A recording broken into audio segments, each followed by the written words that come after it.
merci d'être venu à cet atelier sur l'autodiagnostic développement durable. Ce que je vous propose, c'est de faire une présentation rapide de l'outil et puis ensuite que vous passiez du temps à le remplir vous-même sur vos propres sessions sur Extranet.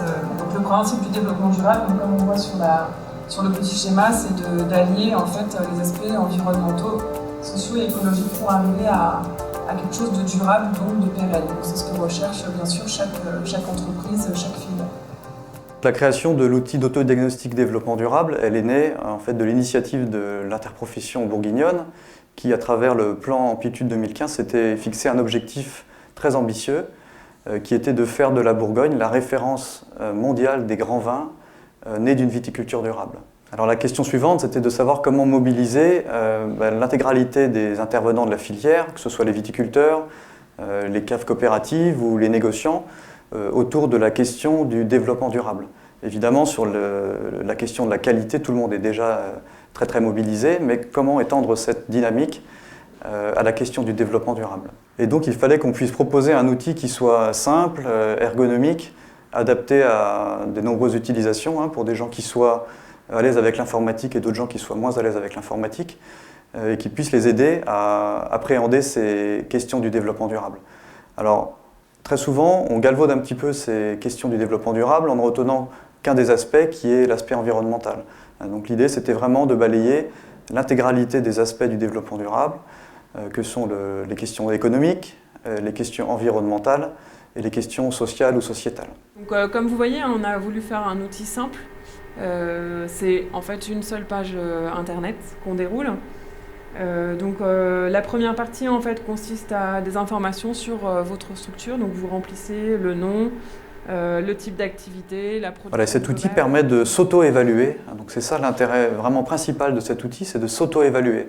Alors on ne fait pas une compétition, une comparaison avec d'autres confrères ou d'autres intervenants de la filière, mais c'est un outil qui est pour soi-même et qui permet vraiment de voir où on en est sur les trois différents piliers du développement durable. Alors on répond tout simplement à des questions en se notant de 1 à 5, 1 en étant peu vertueux et 5 en étant très vertueux. Et on s'appuie pour cela sur un guide. Pour chacune des questions, on a une aide et qui permet de voir déjà quelles actions peuvent être entreprises par rapport à la question que l'on souhaite étudier, et puis également des indicateurs qui permettent de se positionner par rapport à cette question-là. En remplissant le questionnaire, on arrive à mieux se situer par rapport aux engagements sur les trois piliers qui sont social, environnemental et économique. Donc un exemple concret mis en place pour mon exploitation, prise de part sociale dans une CUMA, pour pouvoir traiter les zones machines à vendanger, éviter de rejeter au réseau et également pour faire le remplissage de la préparation des bouillies des produits phytosanitaires. C'est un outil qu'on peut utiliser dans plein de paramètres différents, que ça soit aussi bien viticole, œnologique, aussi pour maintenant la MSA, puisqu'on a une fiche de pénibilité à remplir. Et c'est un moyen qu'on peut utiliser aussi par rapport à ces fiches-là. Alors au niveau environnemental, j'ai trouvé ça intéressant puisque j'ai pu me comparer par rapport à l'existant. C'est-à-dire que, par exemple, sur mon exploitation, j'ai pu investir dans un nouveau matériel pour essayer de faire des économies, notamment au niveau du GNR. J'avais un matériel polyvalent qui me servait pour des vendanges et toute l'année, mais qui était gourmand en énergie. Et j'ai pu investir dans un nouveau matériel un petit peu moins puissant et qui est moins gourmand et moins polluant par l'occasion. C'est aussi des idées. Durant les ateliers, ça a été un échange d'idées. Chacun apporte aussi son expérience en disant « Ah bah tiens, pourquoi pas améliorer telle chose en faisant tel point ?» Par exemple, l'électricité. Est-ce que le plus intéressant, c'est des ampoules basse consommation ou au contraire, c'est des temps de temporisation et la lumière s'éteint automatiquement? C'est plein d'échanges et d'idées par rapport à ça. Donc une fois que vous avez terminé, que vous avez enregistré vos réponses, donc vous pouvez accéder à votre profil développement durable. Donc en cliquant, voilà, vous avez un profil en fait sous forme de radar ou de toile d'araignée qui vous donne votre positionnement sur les 6 grandes thématiques.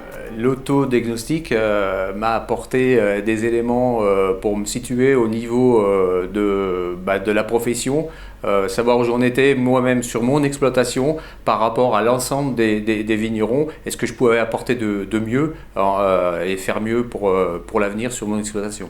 Alors il y a un autre point important, c'est que toutes ces réponses, elles restent confidentielles, évidemment, elles vous sont propres, et votre auto-évaluation vous est propre, elle n'est pas partagée. Et par contre, on va pouvoir collecter les bonnes idées pour les mettre à la disposition de l'intégralité de la filière. Donc c'est vraiment un outil qui est très très pédagogique, et sa simplicité, pour ça, est un exemple. On a accès aux informations très rapidement, on va pouvoir piocher beaucoup d'idées, et ça nous permet vraiment d'élargir notre champ d'action sur ce développement durable. Alors pensez-y. Faites votre autodiagnostic.